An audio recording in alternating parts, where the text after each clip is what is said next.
நம்ம மாவட்டம் தமிழ்நாட்டுல கல்வியில முதலிடத்துல வரணும். நிறுத்த சொல்லுங்க சார். இந்த ஆளுங்க கையில எங்க பிள்ளைங்க சாப்பிடுறதா? எவ்வளவு சொல்லி கேட்க மாட்டேன் சார். ரொம்ப புடிவாதமா இருக்கான் சார். தம்பி, படிக்கிற வயசுல இங்க வந்து வேலை பார்த்துட்டு இருக்க, நான் காணாம நாங்க எங்கெங்கயோ தேடிட்டு இருக்கோம்.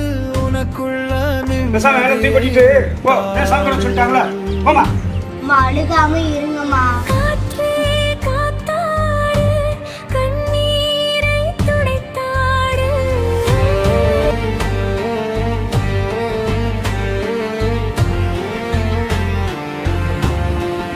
நீங்க தானே இந்த ஒரு தலைவர். எல்லா இன மக்களும் சேர்ந்ததால உங்க தலைவரை தேர்ந்தெடுத்திருக்காங்க. நீங்க பொறுப்பா செயல்படாம ஒரு இன மக்களுக்காக மட்டும் ஆதரவு தெரிவிச்சு சப்போர்ட் பண்ணி பிரச்சனை பெருசாக்குறீங்க. இது நியாயமா? நீங்க சாதின்னு சொல்லி தலையில வச்சு கொண்டாடலாம். உங்க சாதி கௌரவம் அவனுடைய வாழ்க்கைய ஒருபோது காப்பாத்தாது. படிப்பு மட்டும்தான் அவனுடைய வாழ்க்கைய காப்பாத்தும்.